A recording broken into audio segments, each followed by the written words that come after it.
Hello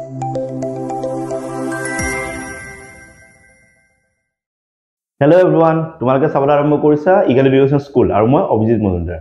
আজি আমি সৰু এটা টপিক আমি কথা পাতিম। আজি আমি কথা পাতিব বিচাৰিছো যে তোমালোকে যে কিতাপত পাই থকা পৰিমেয় সংখ্যা যা ইংৰাজী ৰেচনেল নাম্বাৰ বুলি কোৱা হয়, এই পৰিমেয় সংখ্যাবোৰ দেখাত কেনেকুৱা? মানে ৰেচনেল নাম্বাৰ বুলি কাক কোৱা হয়, কোনবোৰ পৰিমেয় সংখ্যা বুলি কোৱা হয় আৰু কোনবোৰ পৰিমেয় সংখ্যা নহয়, সেই বিষয়ে অকমান আজি তোমালোকক অকমান মানে আভাস দিবৰ কাৰণে চেষ্টা কৰিম, এটা কনসেপ্ট দিবৰ কাৰণে চেষ্টা কৰিম। যিসকলে এতিয়াও নাজানা যে পৰিমেয় সংখ্যা কেনেকুৱা হয়, কোনবোৰ পৰিমেয় সংখ্যা বুলি লিখিব পাৰি, সেই কনসেপ্টটো এবাৰ বুজিবৰ কাৰণে চেষ্টা কৰিম। ওকে, তো পৰিমেয় সংখ্যা কি হয় বুলি কোৱাৰ লগে লগে আমি পৰিমেয় সংখ্যাৰ বিষয়ে জানিব লাগিলে আমি প্ৰথমে হিয়তৰ কি জানিব লাগিব, আমি ডেফিনেশ্যন জানিব লাগিব। যিটো ডেফিনেশ্যন থাকিব এই কিতাপত, সেই ডেফিনেশ্যনটো আগতে আমি চাই লওঁ। ডেফিনেশ্যনটো চোৱাৰ পিছত তুমি অনুমান কৰিব পাৰিবা যে কোনবোৰ পৰিমেয় সংখ্যা বুলি কোৱা হয়। কিতাপত যদি তুমি চাব যোৱা তেতিয়া তোমাৰ ডেফিনেশ্যন এটা এনেকৈ থাকিব যে যিবোৰ সংখ্যা p/q আকাৰত প্ৰকাশ কৰিব পাৰি আৰু য'ত p আৰু q দুটা অখণ্ড সংখ্যা আৰু q টো কেতিয়াও শূন্য হ'ব নোৱাৰে, তেন্তে তাক পৰিমেয় সংখ্যা বুলি কোৱা হয়। মানে ইয়াত আমি কি বুজিছো যে আমি এটা সংখ্যা ওপৰত এটা p তলত এটা q এনেকৈ লিখিব কৈছে আমাক, হল ইয়াতে যেটো p লিখিম, ইয়াতে যেটো q লিখিম, দুটা কি হ'ব লাগিব? অখণ্ড সংখ্যা। কি হ'ব লাগিব? অখণ্ড সংখ্যা। অখণ্ড সংখ্যা ইংৰাজীত কি বুলি কয়? অখণ্ড সংখ্যা ইংৰাজী ইন্টিজাৰ্স বুলি কয়, হয় নে নহয়? অখণ্ড সংখ্যা ইংৰাজী কি বুলি কয়? ইন্টিজাৰ্স বুলি কয়। আৰু এটো কি হয়? অখণ্ড সংখ্যা। কিন্তু ইন্টিজাৰ্স মানে কি আকৌ? আমি জানো যেতিয়া আমি কিছুমান সংখ্যা লিখো, সংখ্যাবোৰৰ আগত একো সিম্বল নাই, মানে কি আছে? প্লাস। ইহতো আমি ধনাত্মক সংখ্যা বুলি কওঁ, ইংৰাজী পজিটিভ নাম্বাৰ বুলি কয়। আৰু ইহতো আমি নিগেটিভ নাম্বাৰ উলাব পাৰো, ঋণাত্মক সংখ্যা -1 -2 -3, হয় নে নহয়? লগতে যদি আমি শূন্যটো লিখো, এই গুটিবোৰ একেলগে কি বুলি কয়? অখণ্ড সংখ্যা বা ইন্টিজাৰ্স বুলি কয়। মানে কেনেকৈ কবা? যিমানবোৰ পজিটিভ নাম্বাৰ আছে, যিমানবোৰ নিগেটিভ নাম্বাৰ আছে, লগত যদি 0 আছে, এই গোটেই ফ্যামিলিটো একেলগে কি বুলি কয়? অখণ্ড সংখ্যা অৰ্থাৎ ইন্টিজাৰ্স বুলি কয়। আমাক কৈছে যেতিয়া সংখ্যা এটা তুমি p/q আকাৰত লিখিবা, p ৰ জায়গাত ইয়াৰে কোনোবা এটা সংখ্যা লিখা, q ৰ জায়গাত কিবা এটা সংখ্যা লিখা, তেতিয়া ইয়াৰ নাম কি হৈ যাব? এটা পৰিমেয় সংখ্যা হৈ যাব। কিন্তু সাৱধান, যেতিয়া তুমি গণিতত কিবা এটা এনেকুৱা ডিজাইনৰ বস্তু লিখিব যাবা, তেতিয়া তলত কেতিয়াও শূন্য লিখিব নোৱাৰিবা। ইয়াত কোৱা আছে ন, q টো কেতিয়াও শূন্য হ'ব নোৱাৰে, মনত থাকিব। ওকে, তো p ৰ জায়গাত যদি মই তাৰ পৰা 2 এটা লওঁ, q ৰ জায়গাত যদি তাৰ পৰা -3 এটা লওঁ, ইয়াৰ নাম কি হ'ব?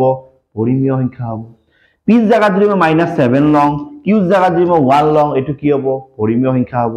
p ৰ জায়গাত যদি মই 5 লওঁ, ইয়াৰ জায়গাত যদি অকল 1 লওঁ, এটো কি হ'ব? পৰিমেয় সংখ্যা। গুটি এনেকৈ যিমানবোৰ সংখ্যা তুমি লিখিবা, এই গুটেইবোৰ এটা কি বুলি কয়? পৰিমেয় সংখ্যা। কেৱল মনত ৰাখিবা, কেতিয়াও তোমাক ক'ব যে 8 এটো পৰিমেয় হয় নে নহয়, তুমি গম পাবা যে 8ৰ তলত আমি নেদেখাকৈ এটা কি লুকাই আছে? এটা 1 লুকাই আছে। আৰু 1টো লুকাই থকাৰ লগে লগে আমি কি গম পাম? এটো পৰিমেয় হয়। মনত থাকিব? ক্লিয়াৰ হ'ব? চাব ইয়াতে তুমি 7 দেখিছা, 7ৰ তলত একো মানে কি আছে? এটা 1, এটো পৰিমেয় হয়। কেলে তুমি সুধিব যে শূন্যটো পৰিমেয় হয় নে নহয়, তুমি কবা যে শূন্যৰ তলত এটা একো মানে কি আছে? এটা 1 লুকাই আছে, গুৰু শূন্যটো পৰিমেয় হয়। প্ৰতিটো সংখ্যা আমি পৰিমেয় আকাৰত লিখিব পাৰো, লাগিলে এটো মাইনাস সংখ্যাই হোক, নতুবা এটো প্লাস সংখ্যা হোক, লাগিলে এটো শূন্যই হোক, এই গুটি কেইটা আমি কি বুলি ক'ব পাৰো? পৰিমেয় সংখ্যা বুলি ক'ব পাৰো।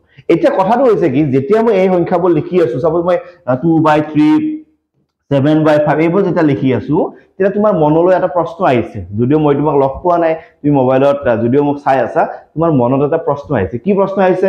যে স্যাৰ আমি সৰুতে যেতিয়া ক্লাস 6-7 মানত আছিলো, তেতিয়া এই এনেকুৱা বস্তুবোৰ আমি ভগ্নাংশ বুলি কৈছিলো, আজি তাৰ নামটো পৰিমেয় কিয় হৈ গ'ল?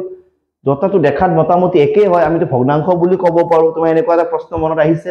গতিকে মনত ৰাখা, ভগ্নাংশ আৰু পৰিমেয়টো সম্পূৰ্ণ একে নহয়, আৰু তাক কিয় একে নহয় সেই বিষয়ে মই তোমাক কৈ আছো। হ'ব? তোমাৰ নিশ্চয় মনত আহিছে চাগে, কমেন্ট কৰি জনাবা যদি তোমাৰ মনত আহিছে, আৰু তুমি কোনখন স্কুলৰ পৰা মোক চাই আছা বা মোক আগতে চাইছা নে আজি প্ৰথমবাৰ চাইছা, এবাৰ জনাবা। যদি তুমি প্ৰথমবাৰ চাইছা তেন্তে নিশ্চয় ভাল পাবা ক্লাছবোৰ চাই। সৰু সৰু টপিকবোৰ আগতে আমি কমপ্লিট কৰিম, তাৰপিছত আমি ডাঙৰ ডাঙৰ টপিকৰ ফালে আগবাঢ়িম, সিলেবাছৰ ওপৰত আগবাঢ়িম। আৰু তুমি কোনটো ক্লাছত পঢ়া সেই বিষয়ে আমাক জনাবা। যদি তুমি সেই বিষয়ে তুমি জনাব পাৰা কোনটো ক্লাছত পঢ়া, তেতিয়া আমি তোমাক নিশ্চয় হেল্প কৰিবৰ কাৰণে চেষ্টা কৰিম। তো ইয়ালৈকে বুজি পাই আছা যে যিবোৰ সংখ্যা এনেকুৱা ডিজাইনত লিখিব পাৰি, ওপৰত পজিটিভ হ'ব পাৰে, নিগেটিভ হ'ব পাৰে, 0 হ'ব পাৰে, তলত পজিটিভ হ'ব পাৰে, নিগেটিভ হ'ব পাৰে, কিন্তু 0 হ'ব নোৱাৰে, এনেকুৱা নাম্বাৰবোৰ আমি কি বুলি কম? পৰিমেয় সংখ্যা। কোনবা এটা নাম্বাৰ যদি অকলে থাকে, তাৰ তলত একো নাই কি আছে? 1, এটো পৰিমেয়। কোনবা এটা সংখ্যাৰ তলত একো নাই 1 আছে, পৰিমেয়। কোনবা এটা সংখ্যাৰ তলত একো নাই 1 আছে, পৰিমেয়। তো গোটেইবোৰ কি হয়? এটা পৰিমেয় সংখ্যা। ঠিক আছে, এতিয়া অকমান এখন লিষ্ট দেখাইছো চোৱা। তুমি স্বাভাৱিক সংখ্যা দেখিছিলা স্বাভাৱিক সংখ্যা আমি যোৱা 1 2 3 4 এনেকুৱা যিমান বোৰ সংখ্যা আছে ইয়াৰ স্বাভাৱিক সংখ্যা বুলি কয় অখণ্ড সংখ্যা আমি যোৱা 1 2 3 এনেকুৱা হ'ব পাৰে -1 -2 এনেকুৱা হ'ব পাৰে 0 এই গোটেইবোৰ কি হয় অখণ্ড মানে স্বাভাৱিক সংখ্যা অখণ্ড সংখ্যা গোটেইবোৰ সংখ্যা মিলি পেলাই আমাৰ কি হয় পৰিমেয় সংখ্যা মানে পৰিমেয় সংখ্যাৰ ভিতৰতে অখণ্ড সংখ্যা সোমাই আছে পৰিমেয় সংখ্যাৰ ভিতৰতে স্বাভাৱিক সংখ্যা সোমাই আছে পৰিমেয় সংখ্যাৰ ভিতৰতে পূৰ্ণ সংখ্যা সোমাই আছে মনত আছে আৰু যিবোৰ পৰিমেয় নহয় সেইবোৰ বাহিৰত আছে ইয়াতে কি বুলি কয় অপৰিমেয় সংখ্যা মানে কি মই এটা বেলেগ ক্লাছ লৈ মই তোমাক বুজাই আছো তো অপৰিমেয় সংখ্যা কোনবোৰ হয় তো এইটো হৈছে অপৰিমেয় সংখ্যা আৰু পৰিমেয় অপৰিমেয় মিলি পেলাই তাৰ নামটো কি প্ৰকৃত সংখ্যা আৰু ইয়াক কোনো বাস্তৱ সংখ্যা বুলি আমাৰ কিতাপত লিখা থাকে মনত থাকিব ওকে তো অখণ্ড সংখ্যা স্বাভাৱিক সংখ্যা পূৰ্ণ সংখ্যা এইবোৰ কাৰ ভিতৰত পৰে এইবোৰ পৰিমেয় সংখ্যাৰ ভিতৰত পৰে আৰু যিবোৰ পৰিমেয় সংখ্যাৰ ভিতৰত নপৰে সেইবোৰ আমি কি বুলি কওঁ অপৰিমেয় বুলি কওঁ আৰু পৰিমেয় আৰু অপৰিমেয় মিলি পেলাই গোটেই সংখ্যাবোৰ আমি কি সংখ্যা বুলি কওঁ বাস্তৱ সংখ্যা বুলি কওঁ মনত থাকিব গতিকে বাস্তৱ সংখ্যা মনত থাকিব আজি বাস্তৱ সংখ্যাৰ দুটা ভাগ এটা হৈছে পৰিমেয় এটা অপৰিমেয় আৰু পৰিমেয়ৰ ভিতৰত আমাৰ স্বাভাৱিক সংখ্যা পৰিব অখণ্ড সংখ্যা পৰিব ধনাত্মক ঋণাত্মক পূৰ্ণ সংখ্যা যুগ্ম সংখ্যা অযুগ্ম সংখ্যা মৌলিক সংখ্যা যৌগিক সংখ্যা যিমানবোৰ তুমি নাম জানা এই গোটেইবোৰ পৰিমেয় সংখ্যাৰ ভিতৰতে থাকে ঠিক আছে আৰু সেইবোৰক বাদ দি কিছুমান এনেকুৱা সংখ্যা আছে যিবোৰ সংখ্যা দেখাত অকমান বেলেগ আৰু সেই বিষয়ে আমি অধ্যয়ন কৰিম আৰু তাৰ নাম হৈছে অপৰিমেয় সংখ্যা এতিয়া তুমি মোক কোৱা যে তোমাক ভগ্নাংশ আৰু পৰিমেয় সংখ্যাৰ মাজত পাৰ্থক্যটো বুজাব লাগিব নে নাই কোৱা যদি লাগে মই ইয়াৰ পিছৰ ক্লাছটোত ভগ্নাংশ আৰু পৰিমেয় সংখ্যাৰ পাৰ্থক্যটোৰ বিষয়ে মই তোমাক জনাম আৰু যদি তুমি নাজানা তুমি কমেন্ট কৰিবা কোনবোৰ ভগ্নাংশ হয় কোনবোৰ পৰিমেয় হয় সেই বিষয়ে অকমান তোমাক বুজাবৰ কাৰণে চেষ্টা কৰিম